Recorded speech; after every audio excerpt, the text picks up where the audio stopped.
Stop scrolling now. क्या आप भी घर बैठे फ्लुएंट इंग्लिश बोलना चाहते हैं? So hi everyone, my name is Pooja and welcome to day 1 of my home vlog challenge। और आज हम कहीं बाहर नहीं जाएंगे बल्कि अपने ही घर के सामान से फ्लुएंट इंग्लिश बोलना सीखेंगे। तो गाइस, हमने सालों तक ग्रामर बुक्स पढ़ी हैं, कोचिंग क्लासेस ज्वाइन की है, पर असल जिंदगी में, ट्रस्ट मी, असल जिंदगी में वैसे इंग्लिश कोई नहीं बोलता। Nobody says Ram is eating food in casual conversation।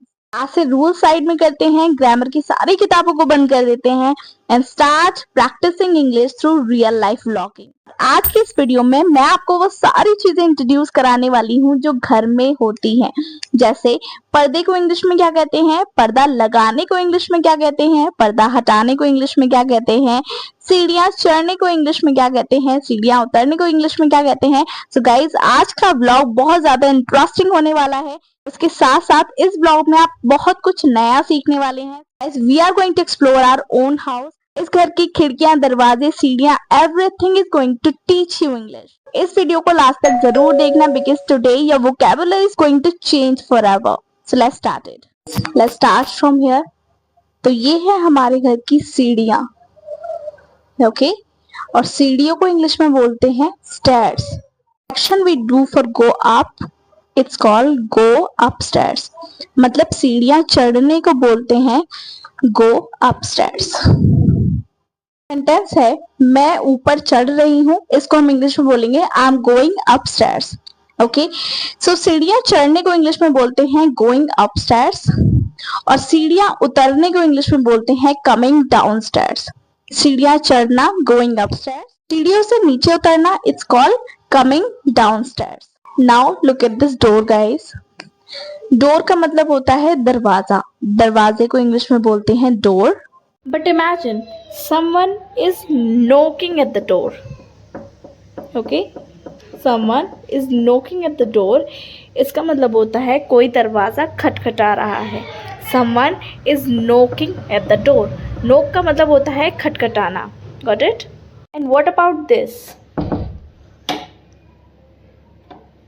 मैंने कुंडी लगा दी, पर इसको इंग्लिश में कैसे बोलेंगे? कुंडी लगा दो, इसको इंग्लिश में कहेंगे लैच द डोर।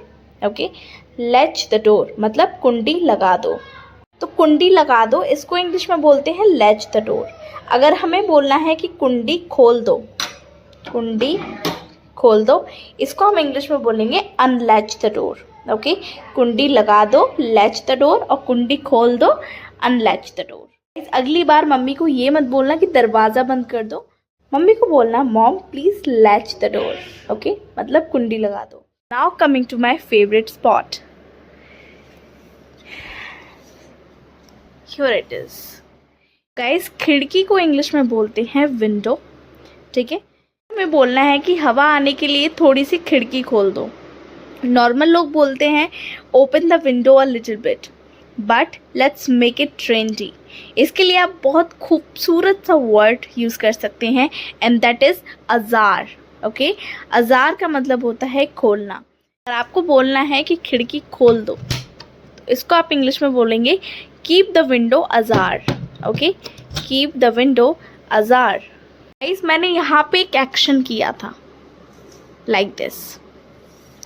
ओके, तो सबसे पहले ये समझो कि इसको कहते हैं इंग्लिश में कर्टेन। पर्दे को इंग्लिश में बोलते हैं कर्टेन। या पर्दा लगाने की इंग्लिश होती है ड्रॉ द कर्टेन। ठीक है, after a long day we all love our bed, इसे हम बोलते हैं बेड। Got it? इसे हम बोलते हैं बेड। पर सुबह उठकर जब हम बिस्तर ठीक करते हैं, चादर सीधी करते हैं लाइक दिस, तो उसे इंग्लिश में क्या बोलते हैं? Clean the bed? No, it's called make a bed. अगर आप चादर ठीक करते हो, चादर सही करते हो, उसको इंग्लिश में बोलते हैं make a bed, not clean the bed. I make my bed every morning. Now let's clear a big confusion. So ये जो बड़ा तकिया है जिसे हम सर के नीचे रख कर सोते हैं, इसे कहते हैं पिलो, राइट?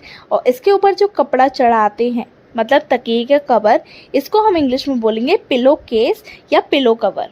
ओके, इसको बोलते हैं पिलो, और इसके ऊपर जो कपड़ा रहता है, जो कवर रहता है, उसको हम इंग्लिश में बोलेंगे pillow case.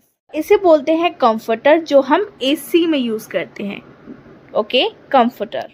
So fine everybody, पर एक जो सोफ़े के ऊपर तकिया होती हैं उनको हम बोलते हैं कुशन्स। ओके, बेड पे जो तकिया होती है जिन्हें हम सर के नीचे रखते हैं उनको बोलते हैं पिलो, पर जो तकिया हम सोफ़े के ऊपर रखते हैं उनको बोलते हैं cushions. Welcome to my mini garden everybody.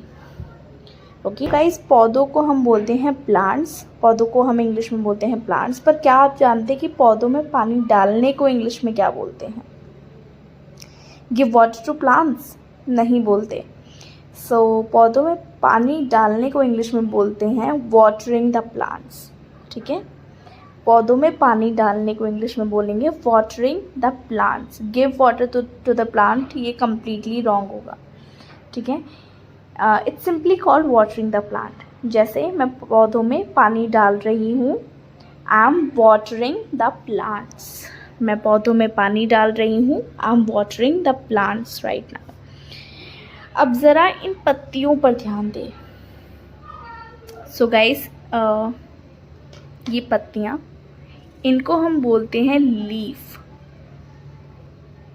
इनको हम बोलते हैं लीफ। ओके, तो गाइस हरी पत्तियों को इंग्लिश में बोलेंगे लीव्स। ओके, जैसे बहुत सारी पत्तियां हैं, 1 2 3, इट्स कॉल्ड लीव्स। अगर पत्ती एक है, it's called leaf. Okay, leaf. अब बात करते हैं उन पत्तियों की। वैसे हमारे पास पत्तियां तो नहीं है, यस वी हैव हियर, देखो।